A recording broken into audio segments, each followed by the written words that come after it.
매우 충격적인 결과입니다. 대한민국 KF-21 보라매의 최대 라이벌인 프랑스 라팔이 믿기지 않을 만큼 처참한 패배를 맞이했습니다. 얼마 전 중국 동부정부 산하 왕하이 항공단은 아주 민감한 군사 정보를 하나 발표했습니다. 바로 과거 극비리에 진행했던 중국 제니10과 프랑스 라팔의 모의 전투 시뮬레이션 결과였습니다. 제니10은 두말할 것도 없는 중국 인민해방군 공군의 최신의 질적 주력기이자 그들이 최초로 독자 개발에 성공한 5세대 스텔스 전투기라고 떠벌리는 기종입니다. 하지만 지금까지 수출 시장, 실전 어디서도 그 성능을 검증받지 못했죠. 일반적인 경우라면 그러려니 하겠지만 워낙 뻥스펙으로 악명이 높은 중국, 그것도 중국이 최초로 독자 개발한 스텔스 전투기라는 점에서 제니10의 성능은 항상 의문의 대상이었습니다. 이번 왕하이 항공단의 시뮬레이션 결과 발표는 이런 제니10의 성능을 증명하고 떠벌리기 위한 프로파간다로 해석할 수 있습니다. 다만 그 대상이 프랑스 라팔이라는 건 상당히 의외입니다. 그도 그럴 게 모의 전투 시뮬레이션은 전시 상황을 가정하고 전술 전략 단계를 설정하기 위한 테스트 과정입니다. 실제 전투에서 우위를 확보할 수 있는지가 시험 목적이기 때문에 전투기의 기동력부터 지원기 개입 상황, 전투 지역의 평균 날씨와 풍량 등 온갖 변수와 환경을 종합하여 시뮬레이션하는 게 통상적인 절차입니다. 상황에 따라선 충분히 도발 행위로도 읽힐 수 있는 행동입니다. 물론 시뮬레이션과 실제 전투 결과가 100% 일치한다는 보장은 어디에도 없지만 대개는 외교적 분쟁을 피하기 위해 극비리에 진행하거나 데이터 공유가 가능한 동맹국과 합의하에 진행합니다. 더군다나 우크라이나 전쟁 발발 전까지만 해도 프랑스는 유럽 내 강대국 중 중국의 가장 우호적인 나라였습니다. 괜히 긁어부스럼을 만들 필요가 없는 것입니다. 그런데 중국은 이런 기본적인 절차와 외교적 관계를 모두 무시하고 대뜸 제니10과 라팔의 시뮬레이션 모의 전투 결과를 발표해버렸습니다. 아무리 중국이 앞뒤분간 없이 무례하기론 제일 가는 나라라고 해도 얼핏 이해하기 어려운 행동인데요. 사실 중국이 뜬금없는 프로파간다식 시뮬레이션 결과를 발표한 이유는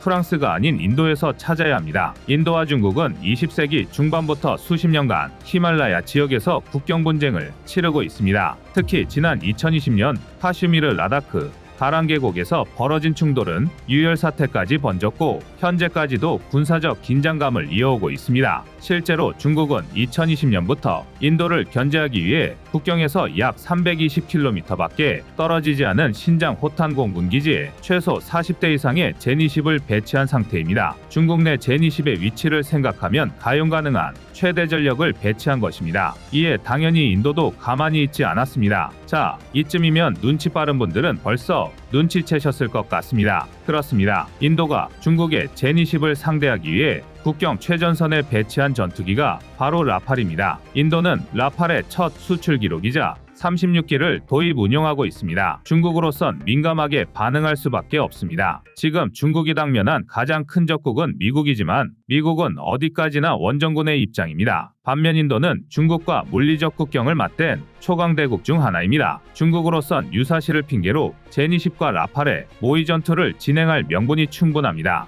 심리전의 일종인 셈인데요. 아닌 게 아니라 그만큼 중국이 발표한 제니10과 라팔의 대결 결과는 충격적이었습니다. 시뮬레이션 모의 전투 스코어는 17대 0, 라팔은 제니10을 단 한 대도 격추하지 못하고 참패를 당했습니다. 도무지 납득할 수 없는 결과입니다. 의뢰하는 소리가 아니라 아무리 두 기종이 세대 차이가 난다 해도 라팔이 제니10을 한 대도 격추하지 못했다는 건 말이 되지 않습니다. 앞서 잠깐 언급했듯이 제니10은 그동안 계속해서 그 성능에 대해 의심을 받아온 반면 라팔은 KF-21 등장 전까지만 해도 4.5세대 전투기에서 가장 고성능 기종 중 하나였던 데다 실전에서 높은 전과를 올린 덕에 최근 전례 없던 수출고를 기록하고 있습니다. 실제로 중국의 발표의 경악을 금치 못했던 군사 전문가들은 너나 할 것 없이 시뮬레이션 결과 분석에 뛰어들었는데요. 그래서 준비했습니다. 오늘은 제니10과 라팔의 모의 전투 시뮬레이션에 얽힌 숨겨진 진실을 낱낱이 파헤쳐 드리겠습니다. 지금 보시는 영상이 마음에 드셨다면 지인들의 카톡으로 공유해주세요. 여러분의 구독과 좋아요는 꺼리튜브 영상 제작에 많은 힘이 됩니다. 우선 시뮬레이션에 참여한 두 기종의 대략적인 성능에 대해 알아볼 필요가 있습니다. 5세대 스텔스 공중우세기로 설계된 제니10은 전장 21.2m, 전폭 13m, 전고 4.7m의 상당한 대형 기종이며 쌍발 단자기입니다. 각 엔진은 33,000 파운드 포스 이상의 힘을 낼 수 있고 3차원 추력 편향 노즐까지 탑재되어 있어 단순 서류상 스펙은 F22 이상입니다. 심지어 익면하중 역시 F22보다 작아 최대 속력은 마하이가 한계지만 기동성 측면에서는 더욱 유리합니다. 다만 젠20은 만재시 0.92, 연료를 절반만 채워야 간신히 추중비가 1.1리를 넘는 기묘한 구조를 가지고 있는데요. 참고로 F22는 연료를 전부 채우고도 가뿐히 이를 넘고 50%만 채울 시 1.25를 넘어섭니다. 벌써부터 젠20 페이퍼 스펙의 모순이 드러나는데요. 하지만 이는 잠시 뒤에 알아보기로 하고 계속해서 설명하겠습니다. 젠20은 중국에서 자체 개발한 KLJ5 A사 레이더를 중심으로 EOTS, IRST, DAS 등 5세대 전투기라면 필수로 갖춰야 할 탐지 능력을 보유하고 있고 외부 하드포인트 4개소, 하부 내부 무장창, 측면 내부 무장창에 총 11톤에 육박하는 무장을 탑재할 수 있습니다. 주로 PL-15, LS-6 등 중국이 자체 개발한 미사일이 탑재됩니다. 이번엔 멀티롤 전투기로 설계된 라팔입니다. 라팔은 전장 15.2m, 전폭 10.8m, 전고 5.3m의 중형 기종이며 쌍발기지만 단자형과 복자형이 모두 개발되었습니다. 다만 인도가 공중우세기인 젠20에 대응하기 위해 라팔을 배치한 만큼 여기서는 공군용 단자형 라팔C를 기준으로 삼았습니다. 라팔의 엔진은 역시 프랑스가 자체 개발한 M88-2 터보팬 엔진을 탑재했으며 출력은 각 11,250파운드 포스로 젠20에 비하면 열세입니다. 다만 중형 기종 중에서도 덩치가 작은 편이고 익면하중 역시 작기 때문에 기동력이 매우 좋습니다. 아닌 게 아니라 추중비 역시 무려 1.3이 넘어가는데요. 그러면서도 14개의 하드포인트 9.5톤에 달하는 무장을 탑재할 수 있어 무장 탑재 능력이 굉장히 우수합니다. 멀티롤 전투기로선 굉장한 장점이죠. 다만 그렇다고 해서 단점이 없는 건 아닙니다. 라팔은 탈레스에서 개발한 RB2AA A사 레이더와 IRIST를 탑재했지만 젠20과는 달리 EOTS를 탑재하지 않았습니다. 페이퍼 스펙만 놓고 보면 라팔이 젠20을 단 한 대도 격추할 수 없었던 이유는 바로 여기서부터 드러납니다. EOTS는 전자광학과 적외선 센서 기술을 결합하여 다양한 환경 및 기상 조건에서 목표를 정밀하게 탐지하고 식별할 수 있습니다. 쉽게 말하면 전투기가 목표물을 얼마나 정확하게 타격할 수 있느냐를 결정짓는다고 할 수 있는데요. 라팔은 EOTS를 대체하는 독창적인 다목적 레이저 지정포드, 탈리오스 등을 탑재하고 있지만 5세대 스텔스기의 EOTS와 비교하면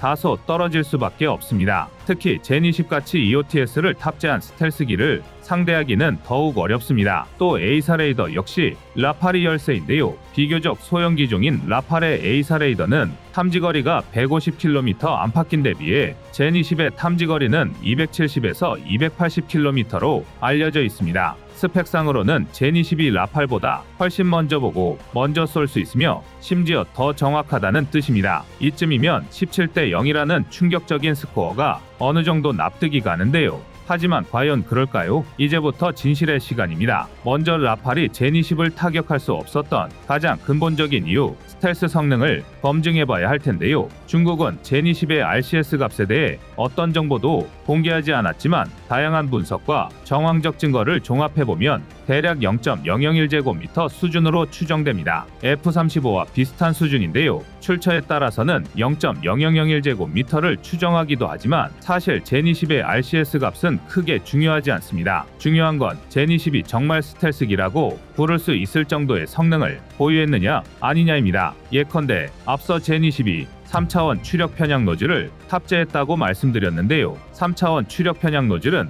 상하좌우 모두 추력 방향을 조절할 수 있어 매우 복잡하고 다양한 공중기동이 가능합니다. 그러나 스텔스 성능에는 오히려 2차원 추력 편향 노즐보다 훨씬 불리합니다. 때문에 F-22도 충분한 기술력을 보유했음에도 2차원 추력 편향 노즐을 탑재하고 있는데요. 카나드 역시 젠20의 스텔스를 의심하게 만드는 구조입니다. 일반적으로 카나드는 기동을 유리하게 만들지만 레이더 반사 면적을 증가시키고 구조적으로 레이더 신호의 간섭을 증가시킵니다. 모두 스텔스와는 거리가 먼 조건들인데요. 때문에 젠20과 마찬가지로 카나드를 탑재한 라팔은 진작에 스텔스를 포기하고 무장 탑재 능력을 확장하는 쪽으로 선에 멀티롤 전투기로서의 입지를 다졌습니다. 이런 모든 조건을 고려했을 때 젠20의 스텔스 스텔스 능력은 잘 쳐줘봐야 0.5에서 1제곱미터 수준으로 추정됩니다. 물론 이 정도만 해도 중국 주변국을 상대로는 충분히 낮은 수치지만 그렇다고 해서 본격적인 5세대 스텔스기로 평가할 수 있느냐는 갸우뚱할 수밖에 없습니다. 문제는 또 있습니다. 젠20은 5세대 스텔스기인 동시에 공중우세기를 목표로 설계되었습니다. 설계 자체는 F-22와 같은 개념인 셈입니다. 하지만 이 때문에 가장 핵심적인 스텔스 성능을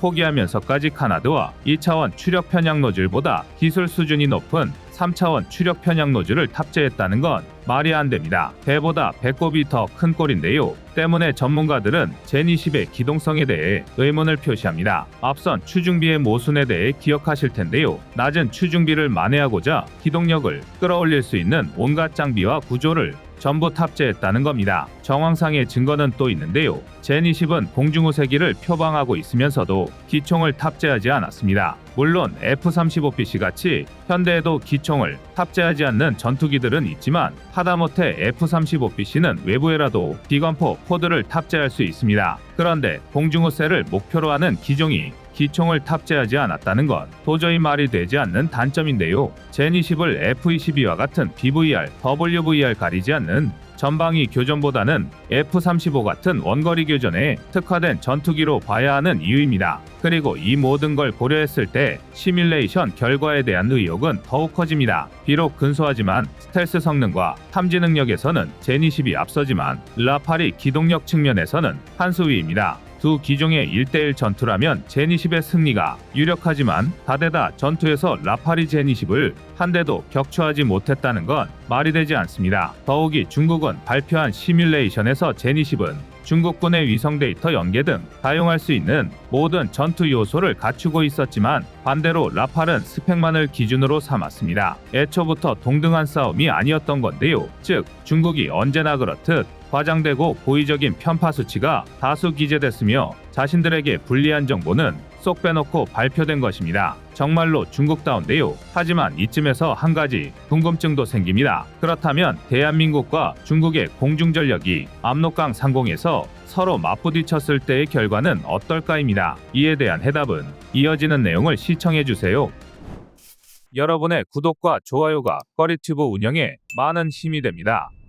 최근 중국은 현존하는 가장 강력한 전투기 엔진을 개발했으며 이를 탑재한 최첨단 스텔스 전투기 젠20의 초도 비행에 성공했다고 주장하고 있습니다. 개발 기간만 무려 20여 년을 훌쩍 넘어가고 있는 젠20의 화려한 복귀 소식인데요. 2010년대 시제기가 최초 공개되었을 당시 젠20은 젠11용으로 중국이 자체 개발한 WS-10 엔진을 탑재하고 있었습니다. 비록 젠20이 전장 21.2m, 전폭 13m, 전고 4.7m, 최대 이륙 중량이 37톤이고 젠11이 전장 21.9m, 전폭 14.7m, 전고 5.9m, 최대 이륙 중량 33톤으로 두 기체 간의 외형상에 큰 격차는 없었지만 WS-10은 중국 엔진의 고질적인 문제점을 그대로 계승하여 출력과 신뢰성이 상당히 부족한 엔진이었습니다. 오죽하면 젠11이 요구하는 성능도 뒷받침할 수 없다고 자체적인 평가가 내려졌던 게 WS-10인데요. 그런데 하물며 최소 한 세대 이상 앞선 젠20의 엔진으로 사용하기에 WS-10은 터무니없이 형편없었습니다.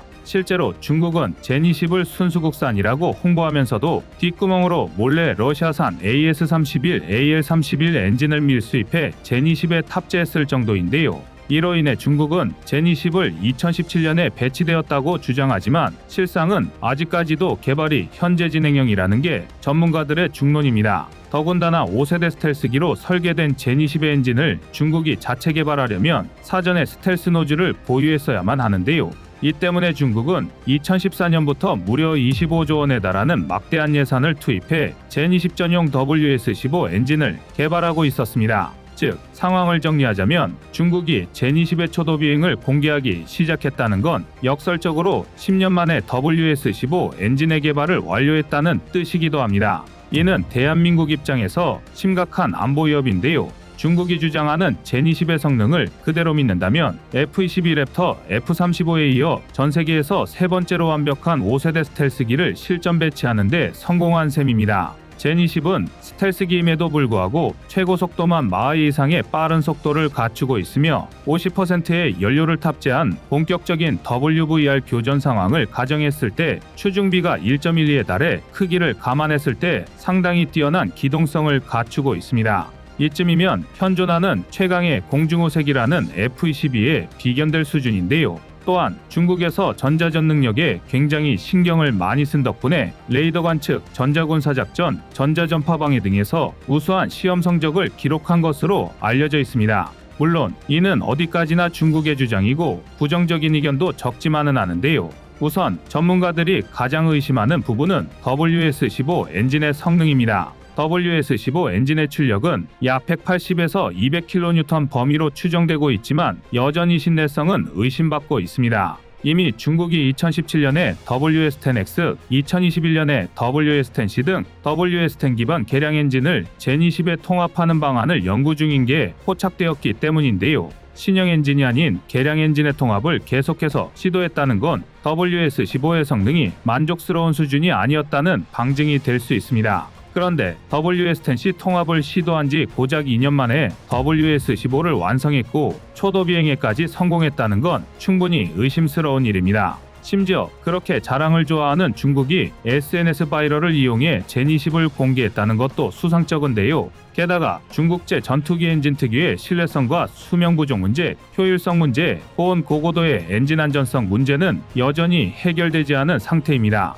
아닌 게 아니라 인민의 반군 교관 출신이자 중국 정부의 나팔수 노릇을 하는 군사 전문가 숭중핑조차 여전히 WS-15와 F-22에 탑재된 F-119 PW100 엔진 사이에는 어마어마한 격차가 있다라며 섣불리 양산에 돌입해서는 안 된다고 제언할 정도인데요. 숭중핑은 서방의 전투기 엔진과 같이 최소 50만 시간 이상의 비행 내구성을 보증하기에는 아직 WS-15 엔진의 신뢰도가 부족하다고 분석하고 있습니다. 여기서 끝이 아닙니다. 레이더 수급도 문제인데요. 중국은 그동안 자체적인 기술 없이 러시아 등의 외산 레이더 기술을 의존해왔습니다. 그러나 최근 들어 중국의 기술 도둑질을 경계한 러시아가 전면 수출 금지 조치를 시행해버리면서 레이더 수급에 심각한 문제가 생긴 상황입니다. 이외에도 실제 전투 상황에서의 효율성 문제와 그동안 중국이 등한시해왔던 전자전 시스템의 수준 차이 등의 문제로 젠20의 페이퍼 스펙을 고지고대로 받아들이는 전문가들은 상당히 드문데요.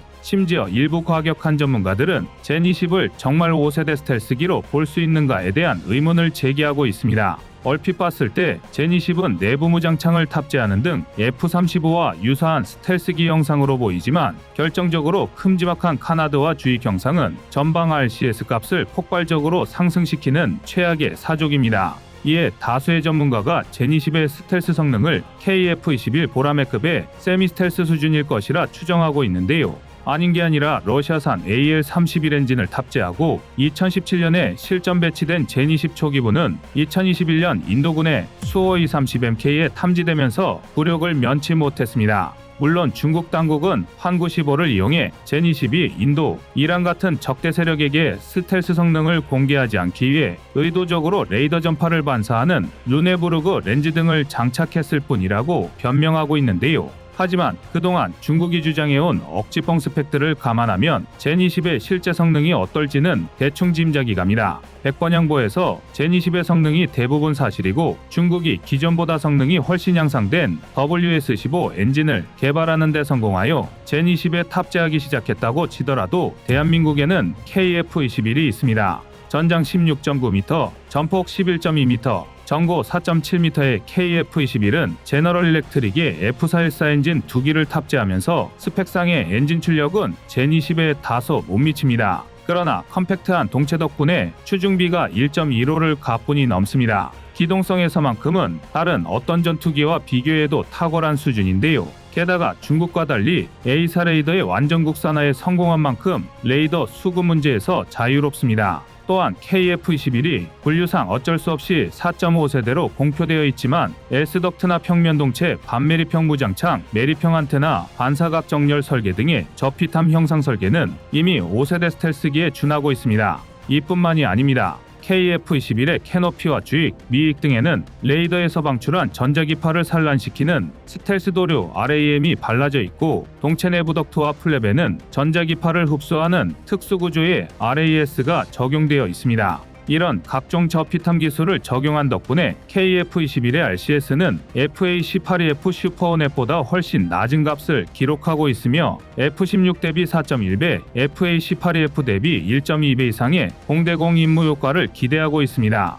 이처럼 대한민국의 공중전력은 절대적인 숫자에서 중국에 밀리는 한이 있을지라도 성능 면에서는 압도적인 우위를 선점하고 있는데요. 일례로 지상 타격에 중점을 둔 전폭기 분야에서도 마찬가지입니다. 현재 중국을 대표하는 전폭기인 젠16은 전장 22m, 전폭 14.7m, 전고 6.3m의 육중한동체임에도 최고 속도는 마하에 달하고 무장 탑재량만 12개의 하드포인트에 12톤까지 탑재할 수 있어 자주 미국의 F-15E와 비교받습니다. 역시 단점이라고 하면 중국제 WS-10B 엔진을 탑재했다는 것이지만 이를 감안해도 준수한 전폭기임은 부정할 수 없는데요. 지상 타격이 주의무인 만큼 작전 반경이 1500km에 달한다는 것도 큰 장점입니다. 그러나 대한민국의 F-15K는 이미 도입 단계에서부터 F-15E 이상의 성능을 상정하고 개량한 전폭기입니다. 전장 19.4m, 전폭 13m, 전고 5.6m로 크기는 젠16에 비해 작지만 최고 속도는 마하 2.5를 가뿐히 돌파하고 전투 행동 반경은 2000km에 달합니다. 또한 컨퍼멀 탱크를 장착할 시 최대 15개의 하드포인트에 13톤이 넘는 무장을 탑재할 수 있습니다. 직관적으로 비교해봐도 젠16보다 한 단계 이라는 걸 알 수 있으실 텐데요. 여기에 더해 F-15K의 기계식 레이더를 2034년까지 A사 레이더로 개량하는 사업까지 진행 중입니다. 해당 사업이 완료된다면 F-15K의 정보 처리 속도가 기존 대비 최소 1000배 이상 빨라질 것으로 기대되는데요. 이 덕에 현재 반자동인 전자전장비 또한 위험 포착 시 자동으로 교란 장치를 투하할 수 있도록 개량될 예정입니다. 이쯤이면 F-15K의 성능은 중국 젠16이 아니라 미국의 최신 개량형인 F-15EX와 비교해야 할 지경인데요. 여기서 끝이 아닙니다. 대한민국에 FA-50이 있다면 중국에는 JH-7과 L-15가 있습니다. 두 기체 모두 경량공격 훈련기로서 다목적 임무를 수행할 수 있도록 개발되었는데요. 먼저 외형상의 차이는 JH-7이 전장 22.3m, 전폭 12.8m, 전고 6.2m, L-15가 전장 12.2m, 전폭 9.4m, 전고 4.8m로 상당히 크고 FA-50이 전장 13m, 전폭 9.4m, 전고 4.9m로 비교적 작은 크기입니다. 전투기의 크기는 종종 무장 탑재 중량이나 항속거리 등에서 이득이 되긴 하지만 일반적으로 비행 안전성이나 기동성 측면에서는 악영향을 끼칩니다. 하지만 JH-7, L-15를 비롯한 중국산 전투기들은 지나칠 정도로 크기가 큰 경향이 있는데요. 전문가들은 이를 소형화 기술력이 부족한 탓으로 보고 있습니다. 그나마 크기가 큰 덕에 FA-50의 항속 시간이 약 2시간이 한계인 반면 JH-7의 경우 3시간 이상 항속이 가능하다는 게 열쇠인데요. FA-50의 유일한 단점으로 지목받던 부족한 항속거리는 블록 20 개량에서 프로브 앤 드로그 방식의 공중급 유장치 추가와 기존보다 2배 이상 용량이 커진 300갤런의 외부 연료 탱크로 극복할 예정입니다. 이제 대한민국 공중전력의 아쉬운 점은 딱 하나, 물량뿐인데요. 질적 우위는 대한민국이 중국을 넘어서고 있음을 누구도 부정할 수 없지만 약 422기의 전술기 보유량 중 23%를 F5, F4 같은 구식 전투기가 차지하고 있다는 건 여전한 위험 요소입니다. 결국 이를 극복하기 위해서는 하루라도 빨리 KF-21의 양산에 돌입하는 것 말고는 방법이 없어 보입니다. 여러분의 생각은 어떠신가요? 이상 꺼리튜브였습니다.